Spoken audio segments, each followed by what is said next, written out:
Chacun a son don devant Dieu. Il n'y a pas de différence entre vous et moi. La seule différence qui puisse s'imposer, c'est quoi? C'est le degré de la vie de consécration que chacun mène par rapport à son ministère. C'est la seule différence. Si toi, tu pries 2 minutes par jour et que l'autre, il prie 10 heures minimum par jour, que voudrais-tu qu'on dise de vous deux? C'est pour cela qu'un jour, une église est venue faire des enquêtes chez moi. Ils ont envoyé un pasteur pour venir enquêter sur moi parce qu'il croyait que j'étais un rosicrucien. Alors, lorsqu'il était venu chez moi ce jour-là, j'étais au salon, il bavardait avec moi, avec diplomatie. Il me pose la question de savoir quel était mon secret. Je dis, mais de quoi parles-tu? De quel secret me parles-tu? Quel secret est-ce que j'ai?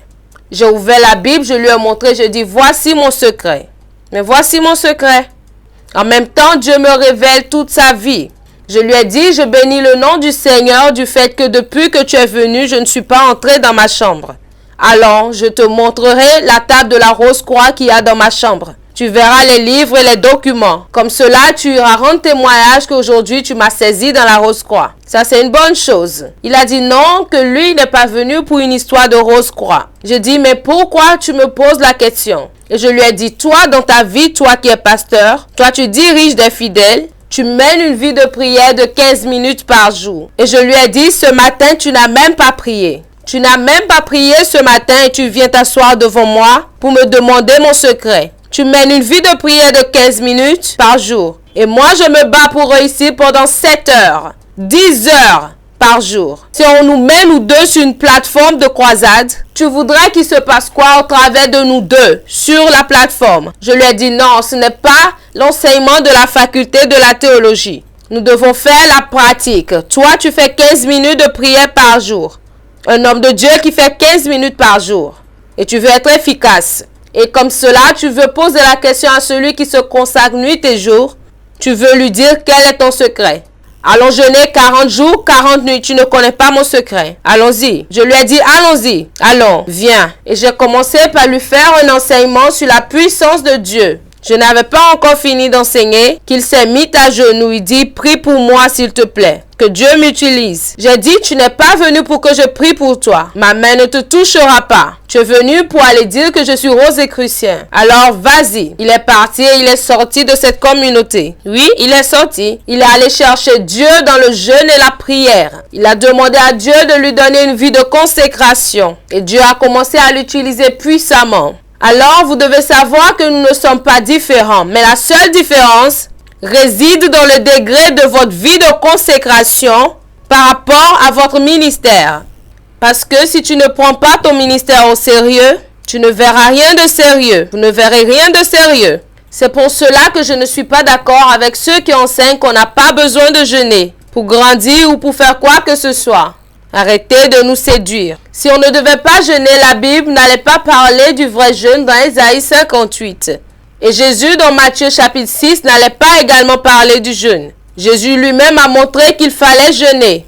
Entre nous, le roi des rois, le seigneur des seigneurs, est-ce qu'il avait besoin de jeûner? Lui-même qui était Dieu. Mais s'il a fait, c'est pour nous enseigner. Parce que je vous dis de passage, un chrétien qui ne jeûne pas, il est faible. La chair prime sur lui. Je ne vous mens pas. Je veux la gloire de Dieu dans ma vie. Je n'ai pas eu de paix spirituelle de quelqu'un pour m'éduquer. J'étais livré à moi-même, spirituellement. Mais Dieu m'a éduqué. Lorsqu'on a fini de nous former et que j'ai été consacré à l'Éternel, Dieu me dit, va et porte le deuil de Daniel. Porte le deuil de Daniel. Porte le deuil de Daniel. Je suis allé séjourner dans la présence de Dieu 21 jours, 21 nuits. Je suis revenu. 6 mois après, Dieu me dit, rentre et jeûne pour cette nation. Je suis allé 30 jours, 30 nuits. Je suis ressorti. 10 mois après, Dieu me dit, pars. 40 jours, 40 nuits. Je suis parti. Et lorsque j'ai fini, je marchais à 4 pattes. Je marchais à 4 pattes comme un enfant. Parce que je n'avais plus de force. J'étais affaibli. Mais depuis ce jour, la gloire de Dieu s'est déclenchée dans ma vie sans s'arrêter jusqu'aujourd'hui. C'est pour cela que je ne supporte pas ces enseignements dans lesquels on dit « Non, vous n'avez pas besoin de jeûner. Si toi-même tu ne veux pas jeûner, il faut laisser. » Même Paul, l'apôtre Paul, sur la mer sur laquelle il est difficile de voyager lorsqu'on n'a pas mangé, Paul a jeûné pendant 14 jours sur l'île de Malte. Vous voulez mener le combat contre Satan et vous voulez gagner? Vous refusez de devenir spirituel. Il faut être spirituel parce que le jeûne aussi est spirituel. Vous voulez mener le combat contre Satan et vous voulez gagner, mais vous n'avez pas envie de devenir spirituel. Il faut être spirituel. Le jeûne est aussi spirituel. Et vous devez savoir que le jeûne fait partie de la vie du croyant. Non, le jeûne, ce n'est pas une circonstance. Jamais. Non, ce n'est pas une circonstance. Le jeûne n'est pas circonstanciel. Dieu aime quand le serviteur jeûne. Lorsque quelqu'un jeûne, il promet de bons résultats. Vous voulez vaincre Satan et vous êtes charnel. Vous voulez vaincre Satan et vous êtes assis dans la chair. Vous ne savez pas que plus le chrétien jeûne, plus la chair meurt et plus l'Esprit de Dieu prend le dessus. Tous les jeûnes que je fais par la grâce de Dieu, j'ai toujours vu le résultat avant d'en sortir. Pendant que je suis dans le jeûne, ce que je demande est déjà accompli. Un chrétien qui veut avancer a besoin de jeûner. La Bible n'a pas parlé de l'onction sur la vie de Jésus avant qu'il aille jeûner. C'est lorsque Jésus allait jeûner et qu'il est revenu que la Bible a dit qu'il revint du désert revêtu de la puissance, de l'esprit. Ne jouez pas avec cela. Vous avez des problèmes parce que vous refusez de discipliner votre vie à la parole de Dieu. Si vous devez plaire aux hommes, si vous devez plaire à votre chair, qu'est-ce que vous feriez avec Dieu? Prenez conscience, mes frères. Prenez conscience, je vous dis. Il faut se discipliner à la parole. Il faut soumettre sa vie à la parole de Dieu. Ce n'est pas tous les jours que le chrétien doit manger. Jeûnez un peu, mon frère. Dites à votre voisin, jeûne un peu. C'est pour cela un chrétien qui ne jeûne pas et qui ne prie pas est faible. L'onction ne peut pas croître sur vous si vous ne vous disciplinez pas à la parole de Dieu. Vous ne pouvez pas connaître une explosion spirituelle si vous ne favorisez pas l'onction de Dieu sur votre vie. Vous pensez que c'est le fruit d'un hasard, que quelqu'un lève les mains et dit « Seigneur, descends » et Dieu répond « Cela ne s'apprend pas à l'institut biblique ni à l'école. Cela ne s'apprend pas. Mais c'est une vie. » Lorsque vous rencontrez un oint de Dieu, posez-lui la question. Il y a une histoire derrière lui, remplie de hauts, de bas et d'épreuves. Ce n'est pas amusant. On ne se lève pas comme cela un matin. On dit « Moi, je suis évangéliste. Je suis international. » Quel international êtes-vous? Non, on ne se lève pas comme cela du jour au lendemain. Ça ne se fait pas comme ça. C'est au prix d'une vie de consécration. Lorsque tout le monde rit, vous pleurez. Tout le monde mange, mais vous ne mangez pas. Tout le monde dort, mais vous ne dormez pas. Vous comprenez? Tout le monde joue, vous ne jouez pas. Pendant que les gens dansent, vous avez les larmes aux yeux. Pendant qu'ils sont en train de manger, vous êtes tous les jours à genoux. Vous priez au pied de la montagne de Jésus. Je vous dis la vérité. Vous pensez que le soutien arrive comme ça dans le Seigneur? Le soutien n'arrive pas lorsque vous ne vous disciplinez pas à Dieu. Il faut se discipliner. C'est une rigueur. Parce que vous êtes en France ici, vous pensez que tout est simple, que la vie est simple. Rien n'est simple.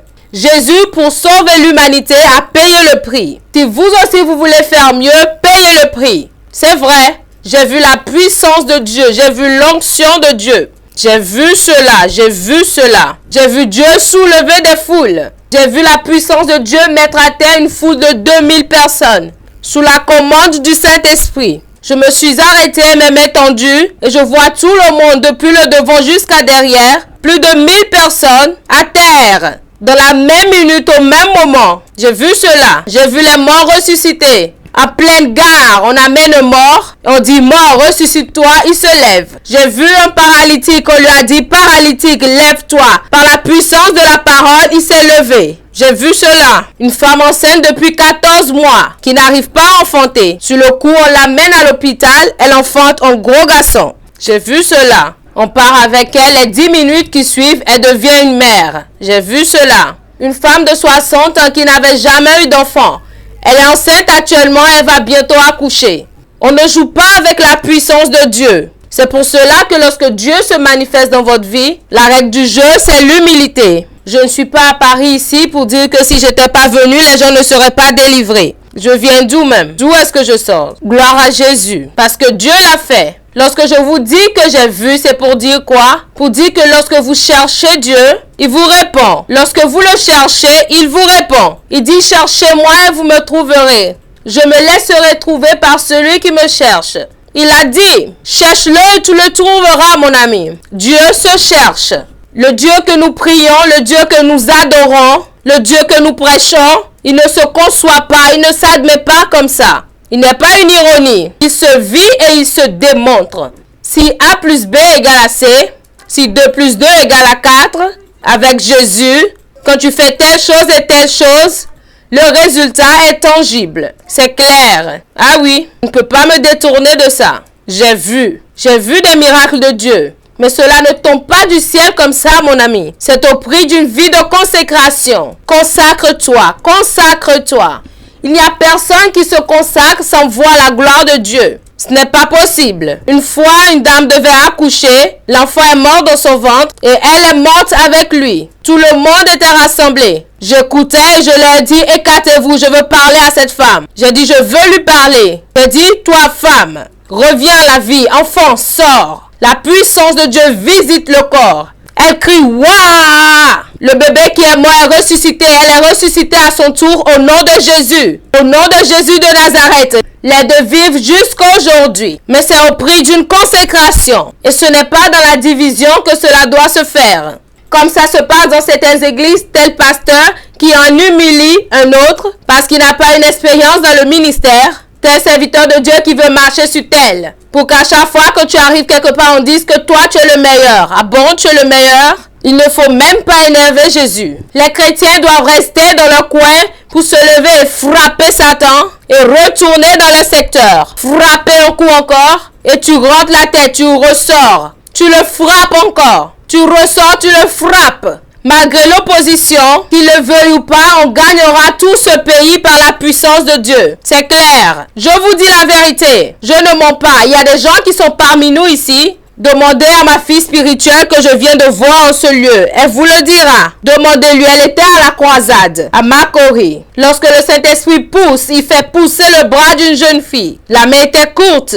Dieu fait sortir la main. Et la main est plus longue que l'autre. Et elle est devenue très géante. Je lui dis, est-ce que tu crois que cette main peut sortir pour s'ajuster à l'autre? Elle dit, non, pasteur, c'est bon. Vous savez pourquoi elle disait ça? Parce que quelqu'un qui a vécu dans le désespoir, quand même des années et depuis des années, sa main est sortie. Ah, Dieu merci, mon ami, il faut laisser ça comme ça. C'est bon comme ça. Je lui dis, je te comprends. Oui, je te comprends. Mais accepte seulement parce que Jésus est prêt à faire pousser l'autre main. Elle dit d'accord. Lorsque je commence à prier, la main pousse et les deux mains deviennent justes comme cela.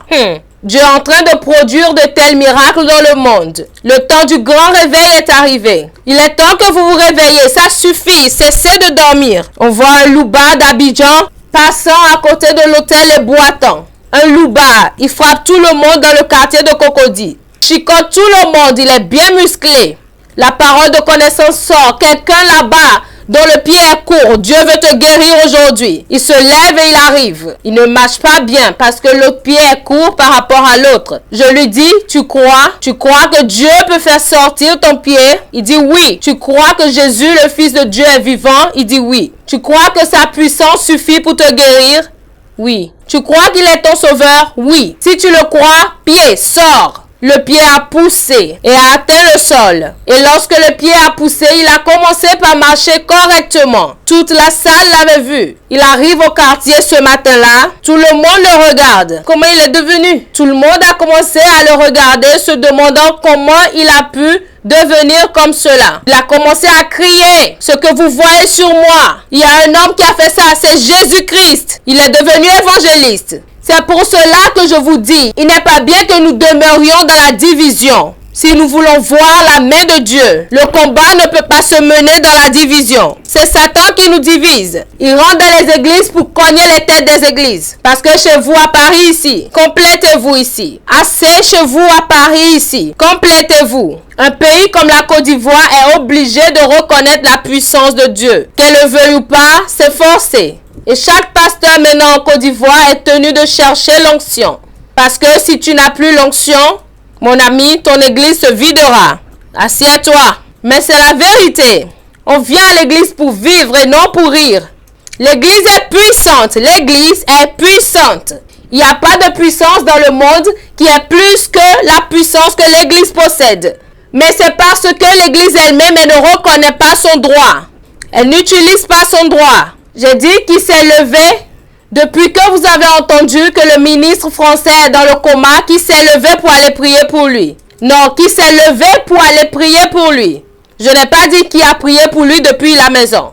Vous voyez? Vos autorités sont malades et vous ne pouvez pas vous lever pour aller prier pour lui. Demandez si c'est permis ou pas. Demandez si c'est permis ou pas. Si je connaissais la porte, je serais parti. Moi, j'ai envie de prier pour lui. Moi, j'ai envie de le faire.